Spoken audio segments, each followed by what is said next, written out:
Woody Allen signed a $68 million deal with Amazon to make 4 films. Then Dylan Farrow published an open letter in 2014, and everything changed. By 2018, Amazon had canceled the deal, publishers dropped his autobiography, and Hollywood stars publicly regretted working with him. The hashtag #MeToo movement didn't just resurrect old allegations. It ended one of cinema's most prolific careers. But before we dive into this story, if you enjoy untold moments from cinema history, hit that subscribe button and stay with us. It was June 15th, 2017, a warm Thursday afternoon in Manhattan's Upper East Side. Woody Allen was sitting in his familiar editing room on East 79th Street, surrounded by carefully organized footage from his latest film Wonder Wheel, when his longtime agent at Say called with news that seemed almost impossible to believe. Amazon Studios, the streaming giant that was revolutionizing entertainment distribution, wanted to offer him the biggest and most lucrative deal of his entire 50-year career. The proposed contract was unprecedented in scope and financial commitment. A 4-film agreement worth $68 million that would guarantee him complete creative freedom, unlimited distribution through Amazon's rapidly growing streaming platform, and the kind of financial security that had eluded him throughout decades of independent filmmaking. At 81 years old, after spending most of his career struggling to finance his annual films through a complex network of international investors, foreign sales agents, and independent distributors, Woody had suddenly become one of the most sought-after directors in Hollywood.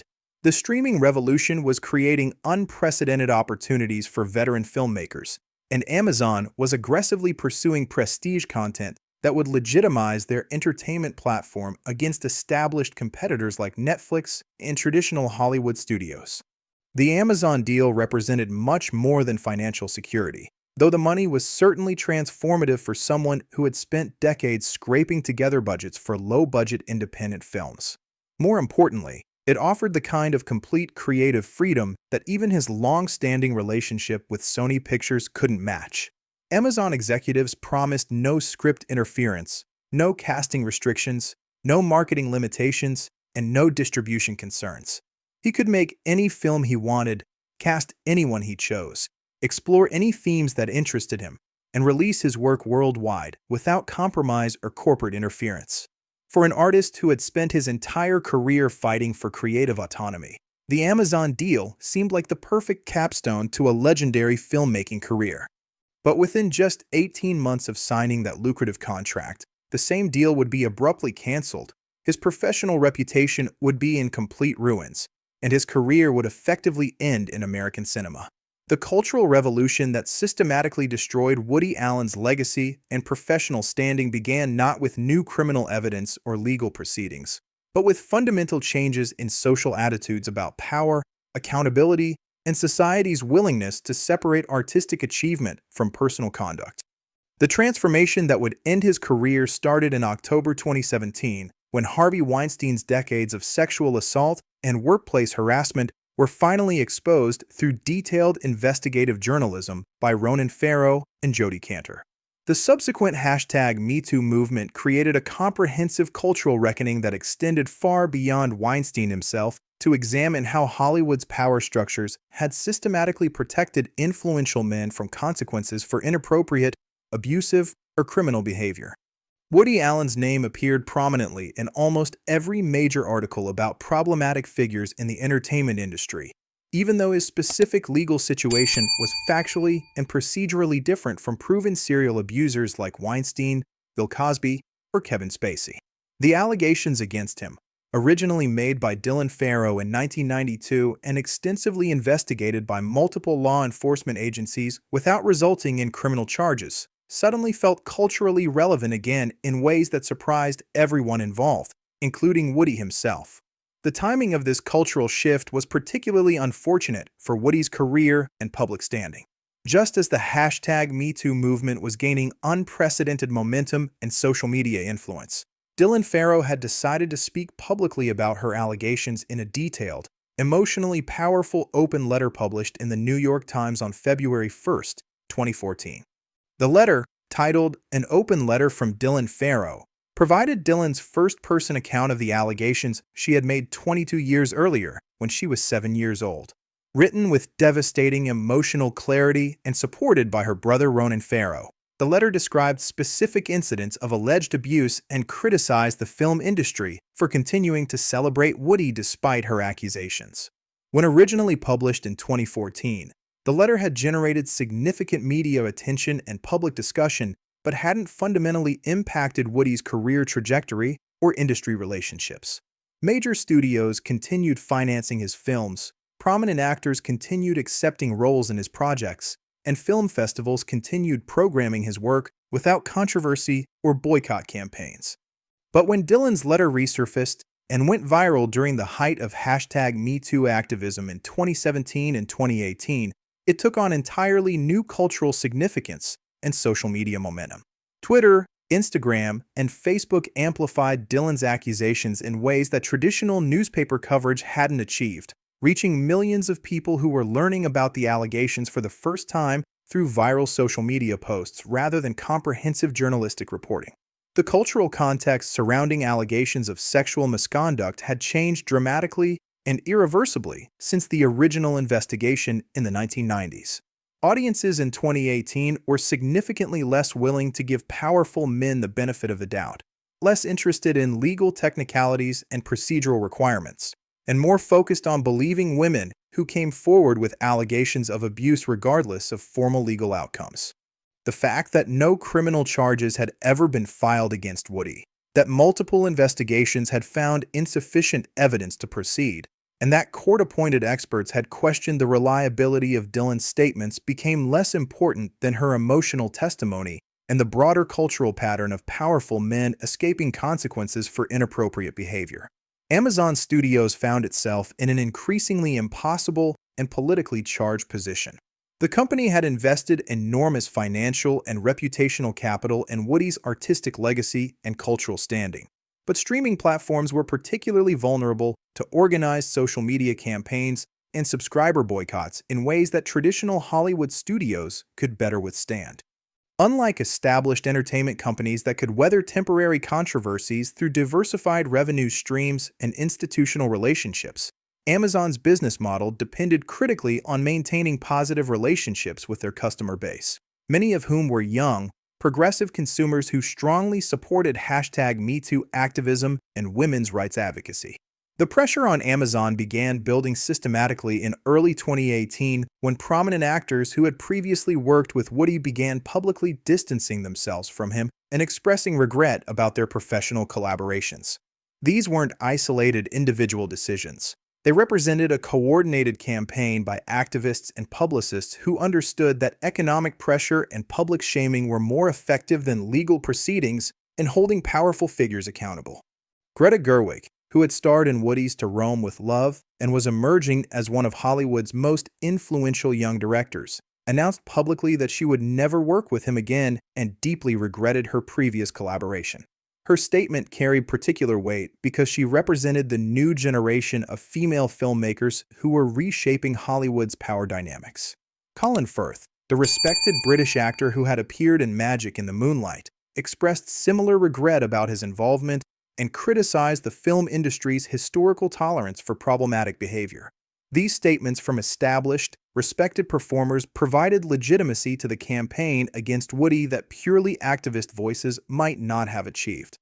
Most damagingly for Woody's reputation and Amazon's position, Timothée Chalamet, the young star of A Rainy Day in New York who was rapidly becoming one of Hollywood's most bankable leading men, donated his entire salary from the film to charity and issued a detailed public statement criticizing the entertainment industry's willingness to work with figures facing serious allegations.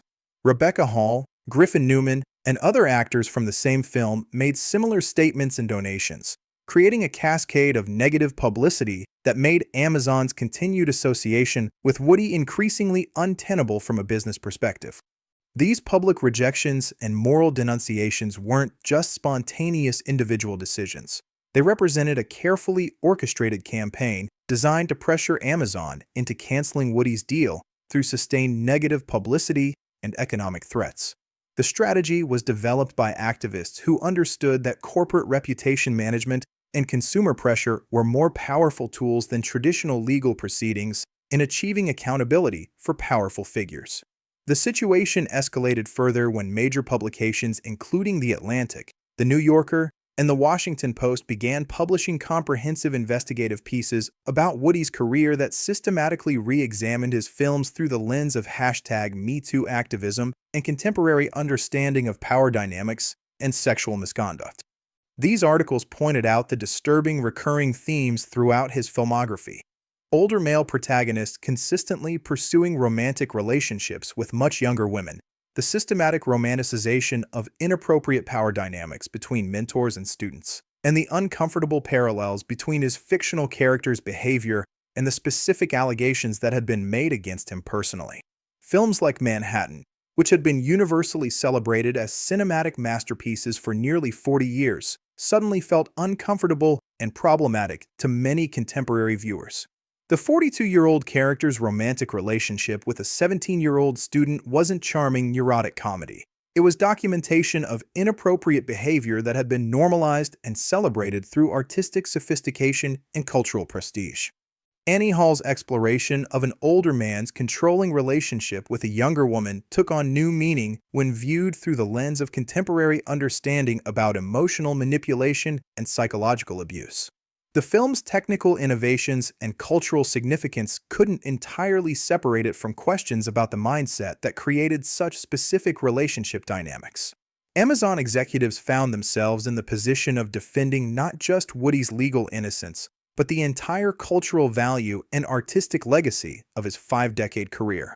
The company had invested $68 million based on his reputation as one of cinema's greatest auteurs, but that reputation was being systematically dismantled by activists who viewed his films as evidence of Hollywood's historical tolerance for predatory behavior disguised as artistic expression. The internal pressure at Amazon was enormous and sustained. Employee groups circulated petitions demanding the company cancel Woody's deal and dissociate from him entirely. Some threatened to quit if the partnership continued. The company's female executives found themselves in particularly difficult positions, forced to defend business relationships with someone many of their colleagues viewed as symbolically representing everything wrong with Hollywood's historical power structures and gender dynamics. Roy Price, the Amazon Studios executive who had personally championed the Woody Allen deal and negotiated the $68 million contract, was himself fired for sexual harassment in October 2017, just as the #MeToo movement was reaching its peak cultural influence. His departure removed Woody's primary advocate within the company and left the deal vulnerable to reconsideration by executives who had no personal investment in protecting it. By January 2018, the writing was clearly on the wall for anyone observing the situation objectively. A Rainy Day in New York, the first film completed under Amazon's contract with Woody, was indefinitely postponed from its planned release date. The company publicly claimed technical issues and scheduling conflicts, but industry insiders understood that Amazon was desperately looking for ways to distance itself from Woody without explicitly acknowledging the #MeToo controversy. The final blow to the relationship came when Suni Previn, Woody's wife of over 20 years, gave a detailed and extensive interview to New York Magazine in which she defended her husband and systematically criticized Dylan Farrow's allegations. Instead of helping Woody's cause with public opinion, the interview reminded everyone of the original scandal and provided fresh material for his critics to analyze and condemn on social media. Suni's defense, while emotionally powerful and personally heartfelt, inadvertently reinforced many people's perception that Woody's personal relationships consistently involved problematic power dynamics. The fact that she had been Mia Farrow's adopted daughter when their relationship began remained uncomfortable for many observers regardless of the specific details or legal technicalities. In February 2018, Amazon officially and permanently canceled Woody's deal and halted all distribution of A Rainy Day in New York. The company cited unspecified creative differences in their public statements, but everyone in the entertainment industry understood the real reason. The #MeToo movement had made Woody Allen too toxic for mainstream entertainment companies that depended on public goodwill and consumer approval.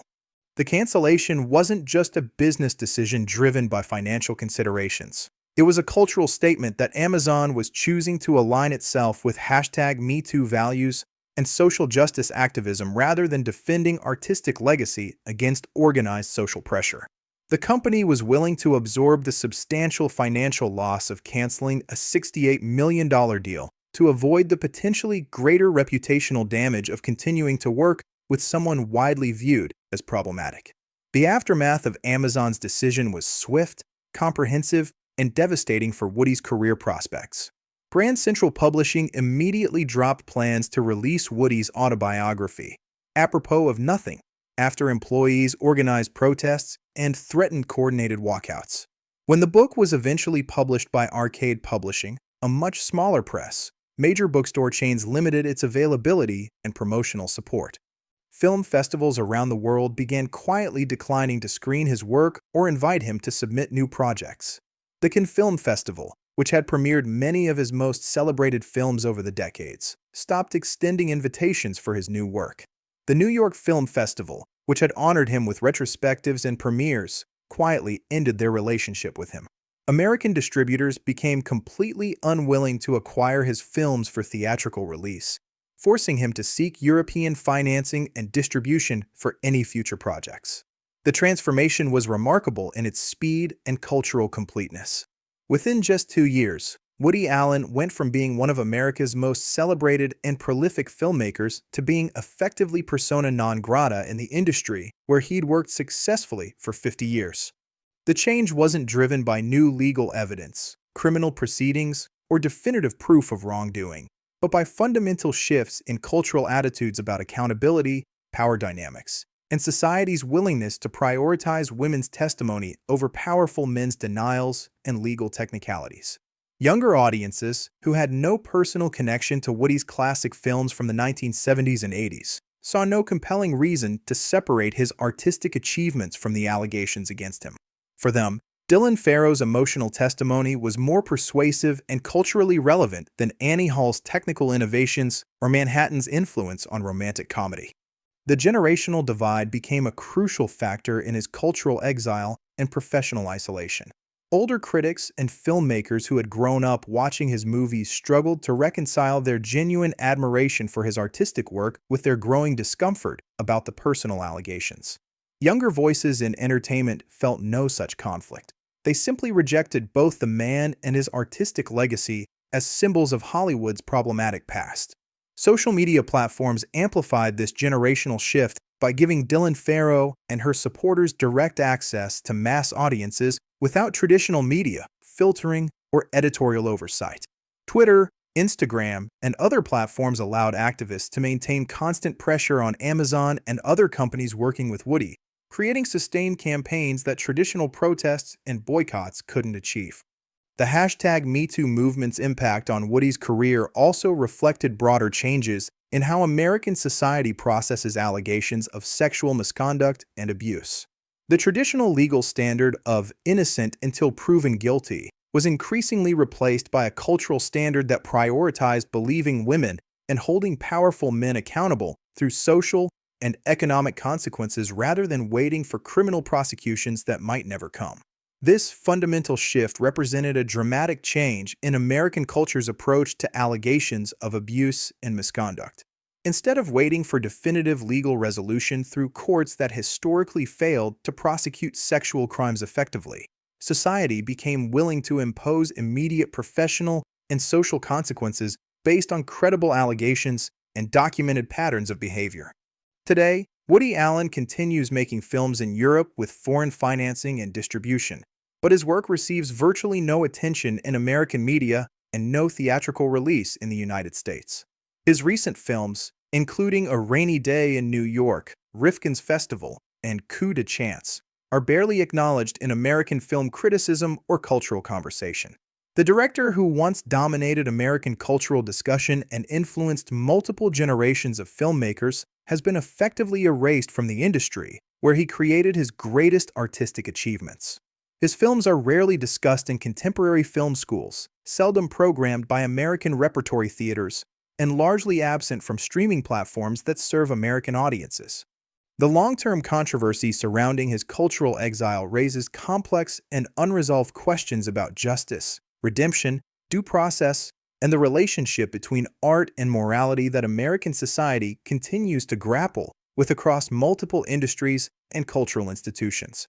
Supporters of Woody argue that he was denied basic due process and punished severely for allegations that were never proven in any court of law, representing a dangerous precedent for how society treats accused individuals.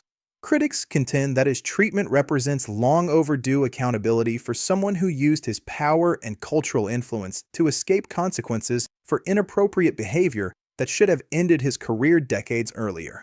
The hashtag #MeToo movement's impact on Woody Allen's career represents one of the most dramatic and well-documented examples of how cultural attitudes can change overnight and how organized social media campaigns can mobilize economic and social pressure that even powerful entertainment institutions cannot resist or overcome.